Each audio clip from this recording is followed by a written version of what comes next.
Donc Lumenaï a été créé il y a 3 ans par Sébastien Lousteau, qui est originaire académique, puisqu'il est chercheur en mathématiques, dans le domaine du machine learning et de la statistique, ainsi que de la théorie des jeux. Donc cet éminent mathématicien a créé cette société en réponse à des demandes variées, de secteurs très variés, en fait industriels, qui produisent de la donnée et que l'on vient aider à analyser pour tirer des informations qui vont les aider en fait, à prendre des décisions stratégiques. Nous sommes originaires de Pau, c'est pour cette raison que nous avons voulu en fait, réadopter ce cocon intime et familial qui nous est cher. Ensuite, on est très en lien tout de même avec Paris et d'autres villes françaises et européennes, puisque nous développons nos business, nous avons des partenaires un petit peu partout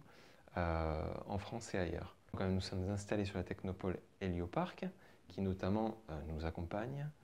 et avec qui nous menons des travaux intéressants, puisque nous organisons la première édition de IAPO, qui est un événement autour de la data et de l'intelligence artificielle. Nous avons aussi eu un accompagnement de la région, qui nous a appuyé sur un dispositif s'appelant le prototype numérique, qui nous a permis de consolider notamment une brique algorithmique dont on a fait un produit pour la maintenance prédictive sur chaîne de production chez les industriels comme Safran, Terega, etc. Comment une entreprise comme la nôtre peut tirer son épingle du jeu au milieu des GAFA, des Google, etc. Eh bien, un bon exemple est celui de la Direction Générale de l'Armement qui nous a financé à hauteur d'un montant très important pour justement consolider des briques technologiques